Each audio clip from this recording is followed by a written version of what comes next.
Hey there, this is Mark, and I am here at home, and I am going to do my reading from the Golden Present Daily Inspirational Readings by Sri Swami Satchidananda. And it's late, it's 11:35 p.m., and I'm committed to maintaining this plan now. I'm reading the day before so I can post it tomorrow. And I did just get to post the other one, but I started to do this reading and I goofed and I went to June 16th in the book. And so I'm doing another one, but it's July 16th. And the topic is, in a way, everything is selfish, no doubt. Selfishness is when you feel, I must have it at any cost. Use your discriminating faculty. Analyze your motives. Why am I selfish? What am I gaining out of that? By being selfish, you are not going to be happy at all. Selfishness makes you miserable. At any time you are unhappy, if you look for the cause, you will see that you are selfish in doing things, in your approach, or in your thinking. That's why a selfish person can never, never, never be happy. In a way, everything is selfish, no doubt. Even wanting to be peaceful at all times is selfish. You want peace and health so that you can grow spiritually. It sounds selfish, but that kind of selfishness is not wrong. If you find the peace in you, people all around you will be benefited by your peaceful nature.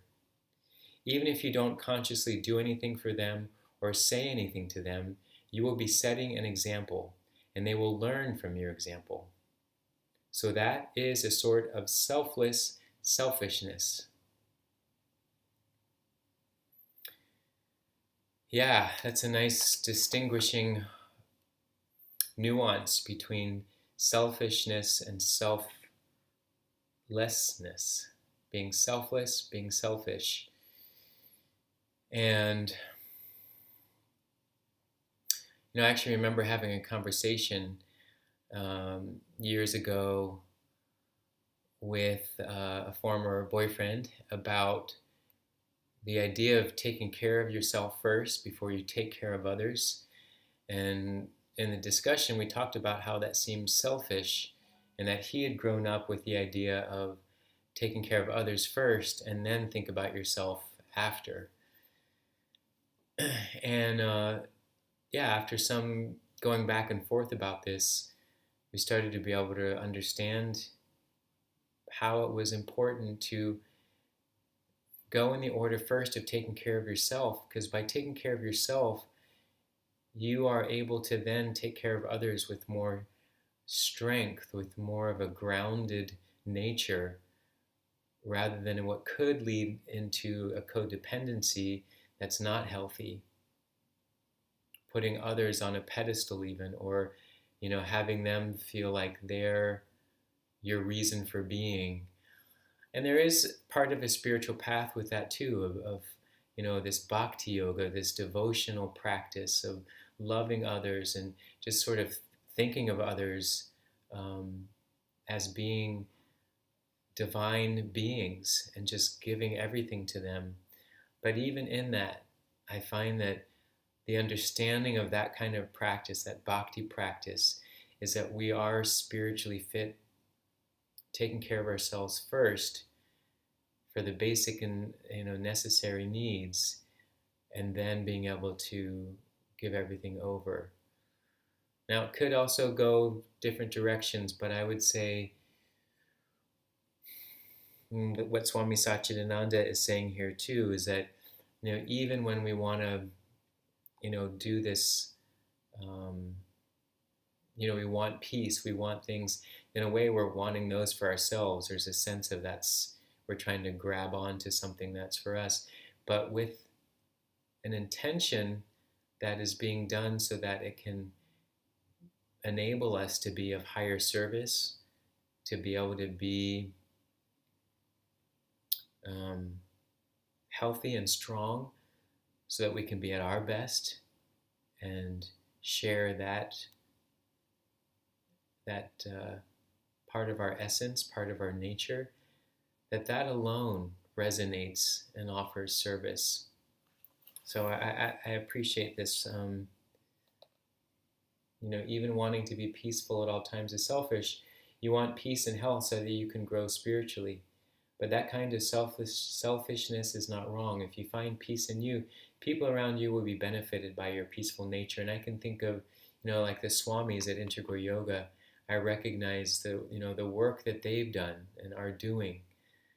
It's very palpable when you're around them. You can almost feel comforted just simply by being in their presence, by their very being. And you can sense when it's not quite as um, resonant in someone, where there's a bit of a, either like they're caught in their minds or their thoughts. Yeah. So versus someone who sort of drops into the heart space, and you can feel what it's like to be around someone who's in the heart space, and maybe they're not so much in the mind space. Yeah. So it's that, I like this. It's a fine, um, can be a fine line in how we look at how we're taking care of ourselves, because it certainly can fall into overindulging, over uh, consuming, even becoming obsessive. Sometimes I think I might be borderline with that, with my diet and the way I choose to eat. And sometimes I do indulge, in eating so many good foods all at once, and that's not really my highest self relating to all that. Sometimes um, I do go overboard. It falls in, that's being selfish or even gluttonous. So finding that right balance, even when it's a good thing, is a challenge. And that's why it's so important for me to have a practice that almost is like this check-in, and sometimes even can work like a reset button. So I can go, oh, okay, that's what was happening there. Let me bring in that mindfulness again. So when that opportunity arises another time, I can have that memory close at hand, rather than just sort of unconsciously letting stuff happen. Start to recognize some of these patterns. And it's all for the efforts in being able to generate a more peaceful way of living. And while that, can be seen as selfish, I do recognize here how he's saying that's, it ends up being for building stronger, clearer relationships, that are based on this intention for peace, rather than based on this experience of being gluttonous or agitated or